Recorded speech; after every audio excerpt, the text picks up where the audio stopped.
Welcome to our channel. Today we how to sign in to your Google Play account, step by step clearly. First, make sure your Android phone or tablet is connected to the internet using Wi-Fi or mobile data. Open the Settings app from your home screen or app drawer. Scroll down and tap Accounts or Passwords and Accounts depending on your device. Tap Add Account to start adding your Google account. Select Google from the list of account types. If you see a security prompt, confirm your screen lock PIN, pattern, or password. On the Google sign-in page, type your Gmail address or phone number linked to your Google account.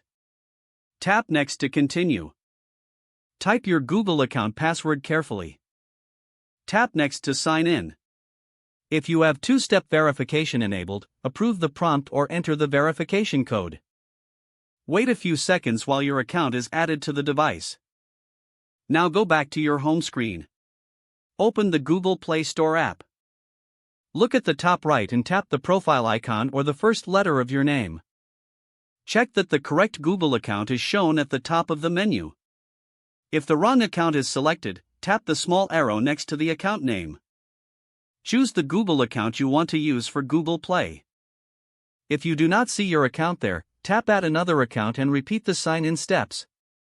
After selecting the account, tap Manage Apps and Device to confirm the Play Store is active. If you are asked to accept Google Play terms, read them and tap Accept. If you are asked to set up a payment method, you can choose Skip if you only want to browse or download free apps. Try searching for any app to confirm the store loads correctly. Tap an app and check that the Install button appears, which means you are signed in. If you get an error, close the Play Store completely and open it again. If it still does not work, restart your device and try opening Google Play once more. If your password is forgotten, use the Forgot Password option on the sign-in screen to reset it.